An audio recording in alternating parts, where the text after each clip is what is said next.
तो चलिए शुरू करते हैं दर्शन के सबसे बुनियादी और शायद सबसे गहरे सवाल से। हाँ, और शायद वो सवाल जो हजारों सालों से पूछा जा रहा है। बिल्कुल।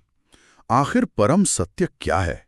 ये सब कुछ जो हम देखते हैं, महसूस करते हैं, ये ब्रह्मांड, ये तारे, ये हम, आखिर ये सब बना किससे है? आज की हमारी ये जो पड़ताल है वो इसी सवाल पर है, और इसका आधार है डॉक्टर विकास दिव्यकीर्ति का एक काफी विस्तृत दार्शनिक विश्लेषण। और हमारा मकसद यहाँ कोई एक सही जवाब ढूंढना नहीं है ना? नहीं, बिल्कुल नहीं, बल्कि सवाल की परतों को खोलना है।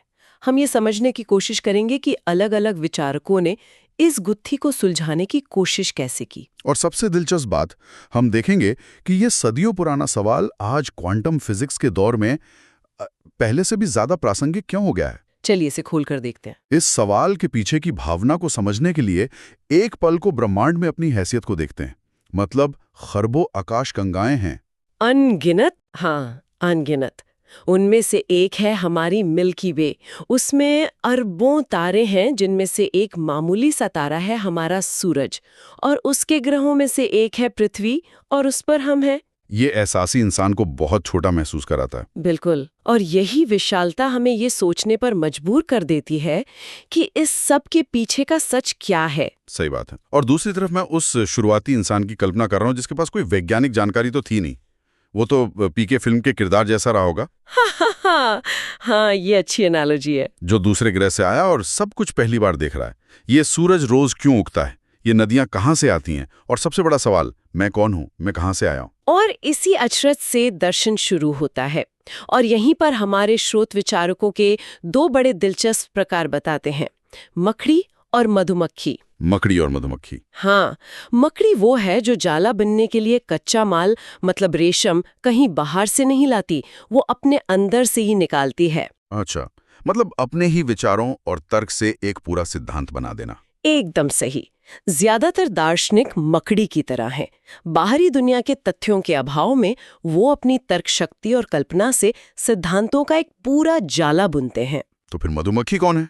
मधुमक्खी बाहर जाती है, हजारों फूलों से पराग इकट्ठा करती है, और फिर उसे अपनी प्रक्रिया से शहद में बदलती है। तो ये वैज्ञानिक हुए? बिल्कुल, वैज्ञानिक मधुमक्खी की तरह है। उनका पराग है बाहरी दुनिया के तथ्य जो वो प्रयोगों और सबूतों से इकट्ठा करते हैं। फिर उन तथ्यों का विश्लेषण करके वो किसी निष्कर्ष पर पहुंचते हैं। अच्छा, अब समझ आया कि एक ही सवाल कि दुनिया किससे बनी है, इसके इतने सारे अलग अलग दार्शनिक जवाब क्यों मिलते हैं। हाँ, क्योंकि हर दार्शनिक मकड़ी की तरह अपने अंदर से एक नया जाला बुन रहा था। किसी के पास बाहरी तथ्य को थे ही नहीं। सही बात है। अब जब दार्शनिक इस परम सत्य को समझने की कोशिश करते हैं तो वो मुख्य रूप से दो बड़े सवाल पूछते हैं।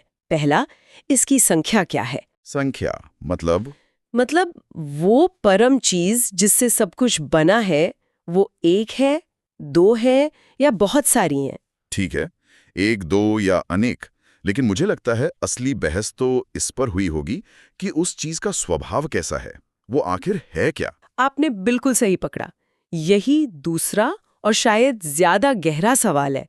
उसका स्वरूप क्या है, यानी वो चीज भौतिक है, मतलब जड़ जैसे पत्थर या पानी, या फिर वो चेतन है जैसे हमारे विचार या भावनाएं। एकदम। तो चलिए पहले संख्या वाले सवाल को ही पकड़ते हैं। एक, दो या अनेक, इसके क्या मुख्य जवाब दिए गए। हाँ, इस पर बात करते हैं। इसके तीन मुख्य जवाब हैं। पहला है एकवाद, जिसे मोनिज्म कहते हैं, जो कहता है कि परम सत्य केवल एक ही है। ठीक है। दूसरा है द्वैतवाद यानी ड्यूअलिज्म, जिसके अनुसार परम सत्ताएं दो हैं। और तीसरा है अनेकवाद, प्लूरलिज्म, जो मानता है कि परम सत्ताएं अनगिनत हैं। यहाँ मुझे लगता है ज्यादातर लोग, खासकर भारतीय दर्शन के संदर्भ में, एकवाद के बारे में ही सोचते होंगे। अहम ब्रह्मास्मि या सब कुछ एक है, इस तरह की बातें। ये एक आम धारणा है, लेकिन आपको जानकर हैरानी होगी कि भारत के ज्यादातर दर्शन जैसे जैन, बौद्ध, न्याय, वैशेषिक असल में अनेकवादी हैं। सच में? ये तो मेरे लिए भी नई बात है। मैं तो हमेशा सोचता था कि भारतीय दर्शन का मूल एकवाद है। नहीं, ये एक आम गलतफहमी है। जैसे जैन दर्शन मानता है कि हर जीवित प्राणी में एक स्वतंत्र आत्मा है और ये आत्माएं अनंत हैं। इसके अलावा पदार्थ के भी अनंत परमाणु हैं।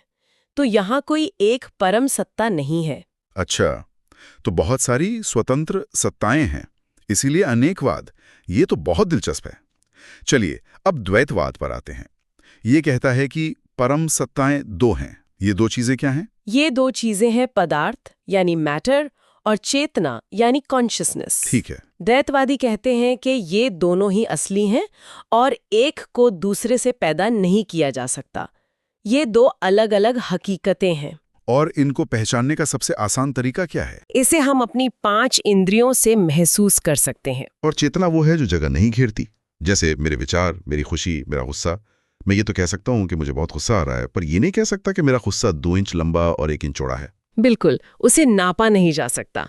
और यहीं पर आकर महान दार्शनिक देकार्त फंस गए थे। उन्होंने अपना मशहूर वाक्य कहा, मैं सोचता हूँ इसलिए मैं हूँ। कॉगिटो एर्गो सम। हाँ, इससे उन्होंने अपनी चेतना का अस्तित्व तो मजबूती से साबित कर दिया। लेकिन फिर वो उस क्लासिक सवाल में उलझ गए जिसे माइंड बॉडी प्रॉब्लम कहते हैं। अगर मेरा मन, मेरी चेतना कोई जगह नहीं घेरती, वो भौतिक नहीं है, तो वो मेरे इस भौतिक शरीर को हुक्म कैसे देती है? हाँ, एक गैर भौतिक चीज को धक्का कैसे दे सकती है? एग्जैक्टली। यही सबसे बड़ी पहेली है। हम रोज इसे महसूस करते हैं। मन में टेंशन होती है तो पेट खराब हो जाता है, हाथ में चोट लगती है तो मन दुखी होता है। तो देकार्त ने इसका क्या जवाब दिया? उन्होंने एक अजीब सा सिद्धांत दिया कि शायद हमारे दिमाग में पीनियल ग्रंथि नाम की एक जगह है जहां ये दोनों आकर मिलते हैं। लेकिन ये कोई संतोषजनक जवाब नहीं था और वैज्ञानिक रूप से भी गलत साबित हुआ।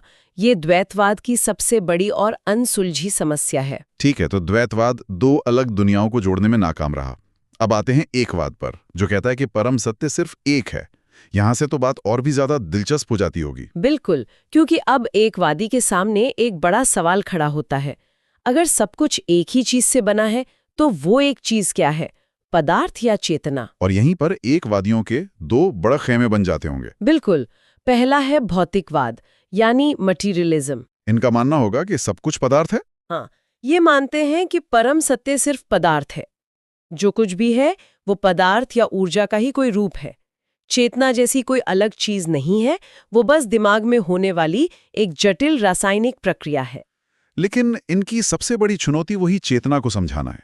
अगर सब कुछ जड़ परमाणुओं से बना है, तो फिर ये एहसास, ये विचार, ये सपने, ये प्यार, ये नफरत, ये सब कहाँ से पैदा होते हैं? यही भौतिकवाद के सामने सबसे बड़ा सवाल है और इसका एक बहुत ही शानदार जवाब भारतीय दर्शन चार्वाक ने हजारों साल पहले देने की कोशिश की थी। अच्छा, क्या जवाब था? चार्वाक कहते हैं कि ये एक नए गुण का उभरना, जिसे इमर्जेंस कहते हैं। वो उदाहरण देते हैं पान का। पान का? हाँ, पान में कत्था, चूना, सुपारी और पत्ता मिलाया जाता है। इनमें से कोई भी चीज लाल नहीं होती, लेकिन जब आप उन्हें एक खास अनुपात में मिलाकर चबाते हैं तो एक बिल्कुल नया गुण, लाल रंग पैदा हो जाता है। वाओ! या जैसे गुड़ को सड़ाने से उसमें नशा पैदा हो जाता है, जबकि गुड़ में पहले से नशा नहीं था। समझ गया। तो चार्वाक का तर्क यह है कि ठीक उसी तरह जब भौतिक तत्व एक खास जटिल तरीके से संगठित होते हैं, जैसे कि इंसानी दिमाग में, तो उनमें से चेतना नाम का एक बिल्कुल नया गुण पैदा हो जाता है। बिल्कुल। वाह, ये तो काफी आधुनिक वैज्ञानिक सोच लगती है ना? है ना?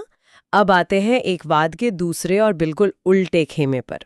ये है प्रत्ययवादी या अध्यात्मवादी, आइडियलिस्ट्स। और ये कहते होंगे कि सब कुछ चेतना है? हाँ, ये कहते हैं कि परम सत्य सिर्फ चेतना है।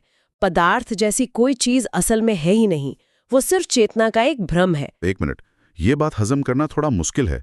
ये माइक जिससे मैं बात कर रहा हूँ, ये टेबल जिस पर ये रखा है, ये सब ठोस हैं। ये सिर्फ एक विचार या भ्रम कैसे हो सकते हैं? बिल्कुल, ये सुनने में बहुत अजीब लगता है। इनकी सबसे बड़ी चुनौती यही है कि पदार्थ को कैसे समझाएं। यहाँ दार्शनिक बर्कले का एक बहुत प्रसिद्ध उदाहरण मदद करता है। वो कहते हैं, जरा एक पेन के बारे में सोचिए। ठीक है। वेदनाओं का अनुभव करते हैं। मतलब एक काला रंग, एक कठोरता का एहसास, एक लंबा आकार, और आपका मन इन सारी अलग अलग संवेदनाओं को जोड़कर उसे पेन का नाम दे देता है। ये सोचने वाली बात है। हम सीधे पदार्थ को कभी नहीं जानते, हम सिर्फ अपनी इंद्रियों से मिली सूचना को जानते हैं। तो बर्कले कह रहे हैं कि जिसे हम बाहरी दुनिया कह रहे हैं, वो असल में हमारे मन में पैदा हुए विचार ही हैं। हाँ, और इसी विचार को दार्शनिक हेगल एक कदम और भी आगे ले जाते हैं। वो एक हैरान करने वाली संभावना जताते हैं। वो कहते हैं कि क्या पता हम सब ईश्वर के एक विशाल सपने का हिस्सा हों। ईश्वर का सपना? सोचिए, जब आप सपना देखते हैं तो उसमें आपको दोस्त मिलते हैं, घर दिखता है, हर चीज बिल्कुल भौतिक और असली लगती है। पर जागने पर आपको पता चलता है कि वो सब कुछ, वो दोस्त, वो घर, वो चोट, आपकी ही चेतना का हिस्सा था। तो हेगल का तर्क है कि क्या पता ये जागृत अवस्था भी ईश्वर की चेतना में चल रहा एक सपना हो और हम सब उस सपने के पात्र हों जो खुद को भौतिक समझ रहे हैं। ये तो दिमाग घुमा देने वाला विचार है। और अब हम इस चर्चा के सबसे हैरान करने वाले मोड़ पर आते हैं। ये जो प्राचीन दार्शनिक बहसें हैं, ये सारे सवाल आज अत्याधुनिक क्वांटम फिजिक्स की प्रयोगशालाओं में गूंज रहे हैं। ये वो मोड़ है जहां सदियों पुरानी फिलॉसफी और अत्याधुनिक विज्ञान मिलते हुए दिखते हैं और यहीं पर चीजें सच में अजीब होने लगती हैं। एक बहुत प्रसिद्ध प्रयोग है डबल स्लिट एक्सपेरिमेंट। सरल शब्दों में, जब वैज्ञानिक एक बहुत ही सूक्ष्म कण जैसे इलेक्ट्रॉन को देखते नहीं है कि वो किस रास्ते से जा रहा है, तो वो एक लहर की तरह व्यवहार करता है। मतलब एक साथ कई रास्तों पर होता है। हाँ, लेकिन जैसे ही उसे देखने या मापने के लिए कोई उपकरण लगाया जाता है, उसका व्यवहार बदल जाता है और वो एक ठोस कण की तरह पेश आने लगता है। मतलब सिर्फ एक ही रास्ता चुनता है। ये तो कमाल की बात है। मतलब सिर्फ हमारा उसे देखने का अमल एक भौतिक चीज के होने का तरीका बदल देता है। बिल्कुल। ये तो सीधे सीधे प्रत्यवाद के उस विचार को बल देता है कि चेतना या अवलोकन पदार्थ की हकीकत को तय करता है। कई भौतिक विज्ञानी भी इसे ऐसा ही मानते हैं। और एक और इससे भी ज्यादा हैरान करने वाला सिद्धांत है क्वांटम एंटेंगलमेंट। इसके बारे में मैंने सुना है। इसके अनुसार दो कणों को इस तरह से उलझाया जा सकता है कि फिर चाहे आप उन्हें ब्रह्मांड के दो अलग अलग कोनों में अरबों किलोमीटर दूरी ही क्यों न ले जाएं, वो जुड़े रहते हैं। हाँ, अगर आप एक कण की किसी प्रॉपर्टी को मापते हैं तो दूसरे कण की प्रॉपर्टी तुरंत प्रकाश की गति से भी तेज, लगभग तात्कालिक रूप से बदल जाती है। प्रकाश की गति से भी तेज? ये तो आइंस्टीन के सापेक्षता के सिद्धांत को तोड़ता है। इसीलिए आइंस्टीन ने खुद इसे spooky action at a distance, यानी एक डरावनी दूरवर्ती क्रिया कहा था। वो इसे मान नहीं पाए थे, लेकिन पिछले कुछ दशकों में ये सच साबित हो चुका है। और ये भौतिकवाद की उस गहरी धारणा को चुनौती देता है कि हर घटना का एक स्थानीय कारण होता है। हाँ, यहाँ कारण और प्रभाव के बीच अरबों किलोमीटर की दूरी हो सकती है और प्रभाव तात्कालिक होता है। इस पर तो सोचने के लिए थोड़ा वक्त चाहिए। ये तो हमारी हकीकत की पूरी समझ को ही हिला देता है। तो इसका आखिर मतलब क्या निकलता है? परम सत्य का सवाल तो आज भी खुला हुआ है। बिल्कुल। भौतिकवाद, प्रत्ययवाद, द्वैतवाद सभी अपनी अपनी जगह मौजूद है। शायद यहाँ से ले जाने वाली सबसे बड़ी बात कोई एक सही जवाब खोजना नहीं, बल्कि अपने अस्तित्व को समझने के इन अलग अलग ढांचों की सराहना करना है। और ये मानना कि जिसे हम ठोस हकीकत मानते हैं वो शायद कहीं ज्यादा जटिल और रहस्यमयी है। बिल्कुल, हमारी कल्पना से भी परे। तो ये पूरी चर्चा हमें अपनी निश्चितताओं पर सवाल उठाने के लिए मजबूर करती है। हम सोचते हैं कि हम हकीकत को जानते हैं, पर शायद हम सतह को ही खरोच रहे हैं। अंत में एक विचार के साथ छोड़ते हैं जो दार्शनिक स्पिनोजा का है। उन्होंने एक अद्भुत संभावना जताई थी। उन्होंने कहा था कि क्या हो अगर पदार्थ और चेतना, हाँ, परम सत्य के अनंत गुणों में से सिर्फ वो दो गुण हों जिन्हें हम इंसान अपनी सीमित इंद्रियों से देख या समझ पाते हैं। अनंत गुणों में से सिर्फ दो। इसे कैसे समझें? इसकी कल्पना ऐसे कीजिए जैसे अंधों की एक दुनिया हो। अब उस दुनिया में कोई आंखों वाला व्यक्ति पहुंच जाए। वो उन्हें लाल या नीले रंग के बारे में समझाने की कितनी भी कोशिश करे, वो कभी नहीं समझ पाएंगे, क्योंकि उनके पास उसे अनुभव करने की इंद्रिय ही नहीं है। अच्छा, स्पिनोजा का सवाल यही है। वैसे ही वास्तविकता के और कौन-कौन से अनंत पहलू या गुण हो सकते हैं जिन्हें देखने या समझने की इंद्रियां हमारे पास है ही नहीं? शायद पदार्थ और चेतना एक ही परम सत्य के दो अलग-अलग चेहरे हैं और उसके अनगिनत चेहरे ऐसे हैं जिन्हें हम कभी देख ही नहीं पाएंगे।